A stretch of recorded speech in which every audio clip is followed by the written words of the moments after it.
నమస్కారం city news కి స్వాగతం.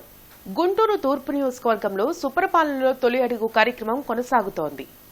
55వ డివిజన్లో నిర్వహించిన కార్యక్రమంలో MLA Naseer Ahmed, deputy mayor Sajjila పాల్గొని ఏడాది కూటమి ప్రభుత్వ పాలనలో చేపట్టిన అభివృద్ది సంక్షేమ కార్యక్రమాలను ప్రజలకు వివరించారు. గుంటూరు తూర్పు నియోజకవర్గంలోని అన్ని డివిజన్లను ప్రణాళికాబద్దంగా అభివృద్ది చేసేందుకు చర్యలు చేపట్టినట్లు నసీర్ తెలిపారు. గత 5 ఏళ్ల వైసీపీ పాలనతో నష్టపోయిన రాష్ట్రాన్ని అభివృద్ది పథంలో నడిపించేందుకు సీఎం చంద్రబాబు శ్రమిస్తున్నారని అన్నారు. కార్యక్రమంలో టీడీపీ నేతలు దాసరి రాజా మాస్టర్, ముప్పవరపు భారతి, దినేష్, ప్రభాకర్ తదితరులు పాల్గొన్నారు. తీసుకోవడం జరుగుతుంది. ఒక పక్కన మెయిన్ రోడ్స్ అభివృద్ధి చేయడంతో పాటు అలాగే చిన్న చిన్న వీధుల్లో కూడా డ్రైన్స్ కానీ లైట్లు కానీ అలాగే కావాల్సినటువంటి మౌలిక వసతులన్నీ కూడా అభివృద్ధి చేయడంతో పాటు ముఖ్యంగా ఇక్కడ ఉన్నటువంటి గూడ్స్ షెడ్ని ప్రజలు ఇక్కడ ఉన్నటువంటి స్థానికులు అభివృద్ధి చేయమని చెప్పి గతంలో చాలా సందర్భాల్లో చెప్పినటువంటి పరిస్థితులు ఉన్నాయి. తప్పకుండా దాని మీద ఒక యాక్షన్ ప్లాన్ తీసుకొని ఆ ప్రాంతాన్ని పూర్తిగా అభివృద్ధి చేయడంతో పాటు సంక్షేమ కార్యక్రమాలకు సంబంధించి తల్లికి వందనం ప్రతి ఒక్కరికి పడిందని చెప్పి ఇక్కడ ఆశావాహులంతా చెప్పడం జరిగింది. అట్లాగే దీపం పథకం కానివ్వండి, టిట్కో ఇళ్లకు సంబంధించి కానివ్వండి, కొన్ని పెండింగ్ ఉన్నాయి. అవి కూడా త్వరలోనే క్లియర్ చేస్తామని చెప్పి ఎమ్మెల్యే గారు హామీ ఇవ్వటం జరిగింది. ముందు ఈ 55వ డివిజన్లో చూస్తే 3 వంతులలో కూడా కొన్ని కోట్ల రూపాయలు డెవలప్మెంట్ చేసి అభివృద్ధి కార్యక్రమాలు నిర్వహించడం జరిగింది. అట్లాగే ఈ సంవత్సరంలోనే ప్రతి ఒక్కటి కూడాను అభివృద్ధి అనేది మనకి క్లియర్ కట్గా కనిపిస్తూ ఉంది. రానున్న కాలంలో హైదరాబాద్ తరహాలో పెద్ద పెద్ద పార్కులు ఏర్పాటు చేస్తామని మేయర్ కోవెలమూడి రవీంద్ర నగర ప్రజలకు హామీ ఇచ్చారు. నగరపాలక సంస్థ కమిషనర్ కార్యాలయంలో జరిగిన మీడియా సమావేశంలో మేయర్ కోవెలమూడి రవీంద్ర, కమిషనర్ పులి శ్రీనివాసులు మాట్లాడారు. గుంటూరు సమగ్రాభివృద్దికి నగరపాలక సంస్థ ప్రత్యేక ప్రణాళికలు రూపొందించిందన్నారు. ఎన్టీఆర్ మున్సిపల్ స్టేడియానికి త్వరలో నూతన పాలకవర్గం ఏర్పాటు చేస్తున్నట్లు చెప్పారు. ఈ నెల 28వ తేదీన ఓటర్ల జాబితా పబ్లిసిటీ చేస్తామని పేర్కొన్నారు. అదేవిధంగా ఆగస్టు 2 నుంచి నామినేషన్ల స్వీకరణ ఉంటుందని చెప్పారు. చివరగా 18వ తేదీ పోలింగ్, ఓట్ల లెక్కింపు ఉంటుందని వెల్లడించారు. నగరంలో 5 లక్షల మొక్కలు నాటేందుకు ఏర్పాట్లు చేస్తున్నామని చెప్పారు. మిషన్ గ్రీన్ గుంటూరు కార్యక్రమాలు మరింత విస్తృతం చేస్తామని మేయర్ కోవెలమూడి రవీంద్ర, కమిషనర్ పులి శ్రీనివాసులు స్పష్టం చేశారు. తప్పకుండా గుంటూరు ప్రజల్లో ఎక్కువ భాగం ఆ క్లబ్ మెంబర్స్ ఉన్నారు. ప్రతి ఒక్కళ్ళు కూడా వచ్చి వారి యొక్క ఓటు హక్కుని సద్వినియోగం చేయవలసిందిగా మీడియా సోదరుల ద్వారా ప్రార్థిస్తున్నాను. తప్పకుండా మంచి కమిటీని ఎన్నుకోండి. మీరు బ్రహ్మాండంగా రానున్న రోజుల్లో గుంటూరు నగరపాలక సంస్థ ఆధ్వర్యంలో ఉన్న అన్ని పార్కులు, అన్ని లేకులు, దీంతోపాటు సిటీలో హోర్డింగ్స్ ఎక్కువ ఇబ్బంది ఏం లేదు. అదివరకు ఆథరైజ్డ్గా ఇప్పుడు కూడా కొత్త హోర్డింగ్స్ ఇస్తున్నాం మేము పర్మిషన్స్. ఎందుకంటే మనకి రెవెన్యూ కూడా కావాలి. మున్సిపల్ కార్పొరేషన్కి రెవెన్యూ కూడా ఇంతకుముందు ఏం జరిగిందో తెలియదు. ఇప్పుడు రెవెన్యూ అని కూడా నేను కమిషనర్ గారు ప్రెస్ నోట్ పెట్టి కూడా కలెక్ట్ చేయమని రేపు 30th జూలై వరకు కూడా మొత్తం అన్ని క్రెడిట్ అవ్వాలని చెప్పి అందరికి నోటీసులు ఇవ్వడం జరిగింది. కొత్త బోర్డులు కూడా అన్ని రెగ్యులరైజ్ చేస్తున్నాం. ఎక్కడైనా అనాథరైజ్ పెట్టి కూడా రెగ్యులరైజ్ చేస్తున్నాం. అందరి దగ్గర మాత్రం ఫీజులు మాత్రం కలెక్ట్ చేస్తాం. ప్రభుత్వ యంత్రాంగం మొత్తం కూడా P4 మీద దృష్టి పెట్టింది. ఇది చాలా మంచి ప్రోగ్రాం అండి. ఎందుకంటే సమాజంలో ఎవరైతే ఒక స్థాయిలో ఉంటారో వాళ్ళ దగ్గర నుంచి మరి ఎలిజిబిలిటీ ఉన్నటువంటి పేద కుటుంబాలు ఎవరైతే ఉన్నారో వాళ్ళందరూ కూడా ఫైనాన్షియల్ అసిస్టెన్స్ కానీ, లేకపోతే టెక్నికల్ స్కిల్ డెవలప్మెంట్కి సంబంధించిన అసిస్టెన్స్ కానీ, లేకపోతే ఈ 2 రకాల కార్యక్రమాలు కానీ వాళ్ళు తీసుకునే దానికి సిద్ధంగా ఉన్నారు. శ్రావణ శుక్రవారం సందర్భంగా అమ్మవారి ఆలయాల్లో భక్తులు ప్రత్యేక పూజలు నిర్వహించారు. అరండల్పేటలోని అష్టలక్ష్మి సమేత నారాయణస్వామి దేవాలయంలో సుహాసినులతో అమ్మవారికి కుంకుమార్చన చేశారు. ప్రతిరోజు కోటి కుంకుమార్చన పూజను ఆలయంలో నిర్వహిస్తున్నట్లు అర్చకులు ప్రసాద్ తెలిపారు.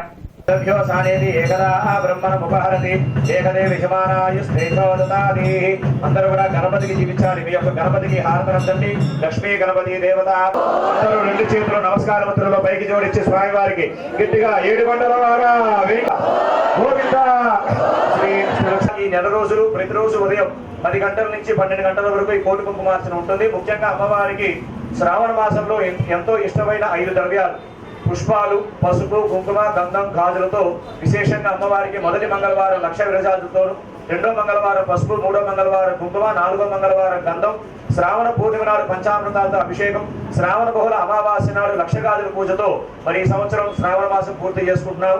సిపిఐ నగర కార్యదర్శిగా ఆకిటి అరుణ్ కుమార్, సహాయ కార్యదర్శిగా రావుల అంజిబాబు ఏకగ్రీవంగా ఎన్నికయ్యారు.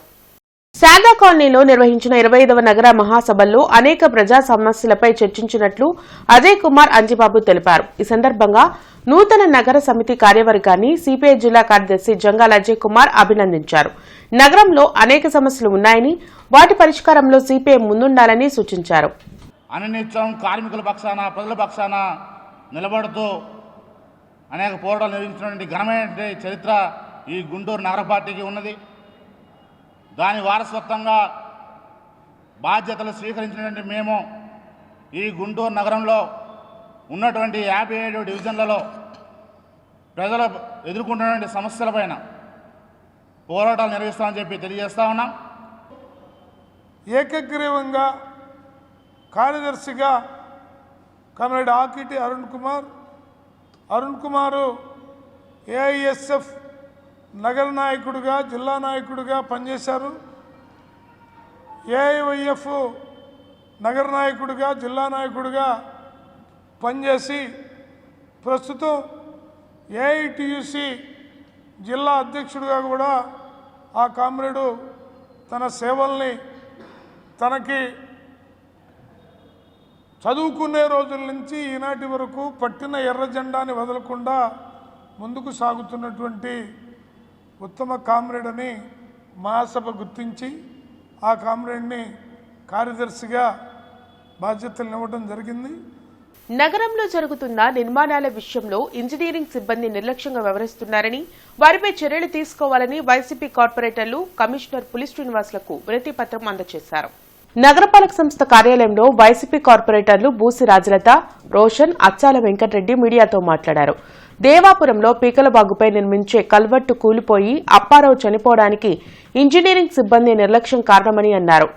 పలు డివిజన్లో జరుగుతున్న నిర్మాణాలు నాణ్యతాలోపంతో ఉన్నాయని విచారించి సంబంధిత కాంట్రాక్టర్ ఇంజనీరింగ్ సిబ్బందిపై చర్యలు తీసుకోవాలని కమిషనర్ను కోరామని చెప్పారు. ఆయన దాదాపు ఒక 4-5 వార్డులలో ఎన్నో కోట్ల వర్కులు చేశాడు. కానీ నాణ్యత లేదు, టైంకి కంప్లీట్ చేయడు. ఇప్పటికి కూడా ఇస్కాన్ టెంపుల్ రోడ్ చూడండి మీరు, అది క్లోజ్ అయ్యి ఉండిద్ది. కలవట్టే వేసాడు, ఇంకా రోడ్డు కూడా పెండింగ్ ఉంది. అట్లా ప్రతి వార్డులో కూడా ఆయన పెండింగ్ పెట్టాడు.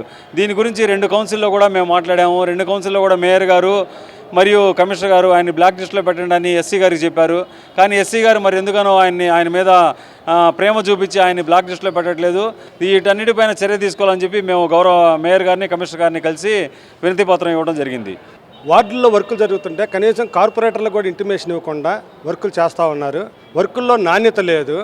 మొన్న మా వార్డులో ప్యాచ్ వర్క్లు వేశారు. ప్యాచ్ వర్క్లు వేస్తే అప్పుడే కొట్టుకుపోయినాయి. ఇంకా బిల్లు అయిందో కాలేదో కూడా తెలియదు. అప్పుడే కొట్టుకుపోయినాయి. షిల్ట్ తీయాల్సి ఉంది. ఏప్రిల్ మే నెలలో షిల్ట్ తీయాలి. ఇంతవరకు షిల్ట్ తీయలేదు. వర్షం వచ్చిందంటే వార్డుల్లో నీళ్ళు మొత్తం రోడ్ల మీదకి వచ్చి కనీసం బురదమయం అయిపోయింది. నడవటానికి కూడా ఇబ్బంది అని చిన్నపాటి వర్షం వచ్చినా సరే ఇబ్బంది అవుతూ ఉంది. ఇంజనీరింగ్ అధికారుల మీద చర్యలు తీసుకోవాలని చెప్పి నేను ఈరోజు కమిషనర్ గారిని కలిసి విన్నవించడం జరిగింది. విద్యుత్ కాంట్రాక్ట్ కార్మికుల సమస్యల పరిష్కారానికై united electricity contract workers union ఆధ్వర్యంలో ఆగస్టు 7వ తేదీన చేపట్టే చలో విజయవాడ కార్యక్రమాన్ని జయప్రదం చేయాలని నేతలు పిలుపునిచ్చారు. బ్రాడీపేటలోని సిపిఎం కార్యాలయంలో జరిగిన మీడియా సమావేశంలో జిల్లా గౌరవ అధ్యక్షులు బి లక్ష్మణరావు, కార్యదర్శి నారాయణ మాట్లాడారు. విద్యుత్ కాంట్రాక్టు ఉద్యోగులు సమస్యల పరిష్కారం కోసం ఆగస్టు 7వ తేదీన విజయవాడలోని విద్యుత్ సౌధను ముట్టడించనున్నామని తెలిపారు.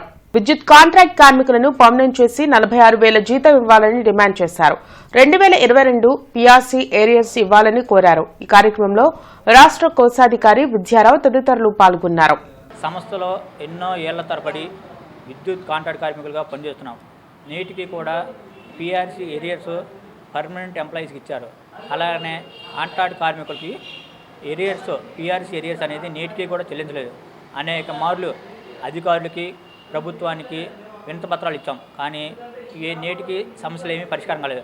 అందువల్లనే ఈరోజు చలో విద్యుత్ సౌధ ముట్టడి కార్యక్రమాన్ని రాష్ట్ర కమిటీ పిలుపు మేరకు నిర్వహిస్తున్నాము. ఈ కూటమి ప్రభుత్వం ఏర్పడి ఏడాది పూర్తవుతూ ఉంది. కాంట్రాక్ట్ వర్కర్స్ సమస్య ఏ ఒక్కటి కూడా పరిష్కారం కాలేదు. అదేవిధంగా ఏరియర్స్ 2022 పీఆర్సీకి సంబంధించి ఏరియర్స్ ఇంతవరకు కాంట్రాక్ట్ కార్మికులకు చెల్లించలేదు. పర్మనెంట్ ఉద్యోగులకు చెల్లించి కాంట్రాక్ట్ వర్కర్లకు ఎందుకు చెల్లించలేదని కూడా ప్రశ్నిస్తూ ఉన్నాం. వీటన్నిటితో పాటు ఎక్కడా లేని విధంగా కాంట్రాక్ట్ వర్కర్స్కి 3 దొంతర్లో జీతాలు ఇస్తున్నారు. ఎందుకు ఒకే పని చేసే వాళ్ళకి ఒకే వేతనం ఎందుకు ఇవ్వరని కూడా మేము ప్రశ్నిస్తున్నాం. ఇది రైతు రాజ్యం అని చెప్పే కూటమి ప్రభుత్వం రైతుల పాలిట శాపంలా మారుతోందని ఆంధ్రప్రదేశ్ రైతు సంఘం నేతలు మండిపడుతున్నారు. బ్రాడిపేటలోని సిపిఎం కార్యాలయంలో జరిగిన మీడియా సమావేశంలో ఆంధ్రప్రదేశ్ రైతు సంఘం, కౌలు రైతు సంఘాల నేతలు మాట్లాడారు. రాష్ట్రంలో నల్లబర్లీ పొగాకు సాగు చేసిన రైతులు తీవ్రంగా నష్టపోయారని చెప్పారు. గత సంవత్సరం ప్రభుత్వం పొగాకును 18,000కు కొనుగోలు చేస్తే నేడు అసలు కొనే పరిస్థితి లేక రైతులు అప్పుల పాలవుతున్నారని ఆవేదన వ్యక్తం చేశారు.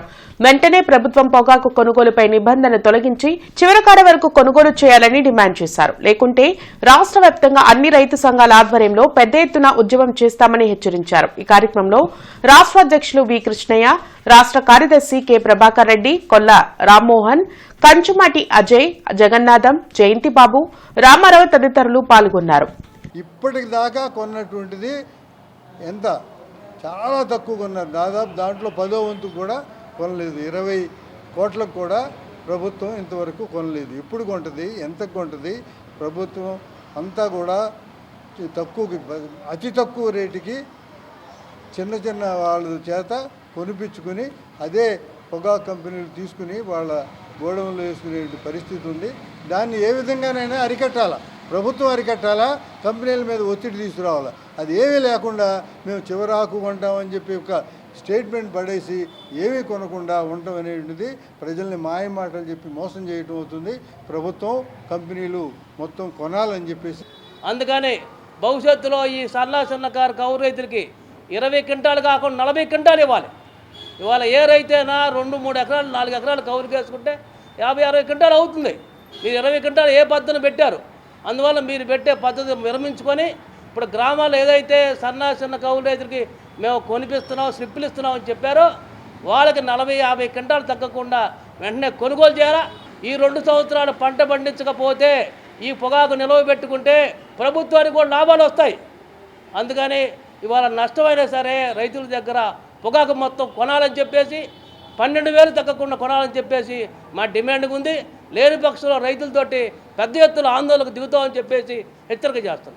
ఇవి ఇప్పటివరకున్న వార్తా వివరాలు. మరికొన్ని వార్తా విశేషాలతో మళ్ళీ కలుద్దాం. అంతవరకు సెలవు. నమస్కారం.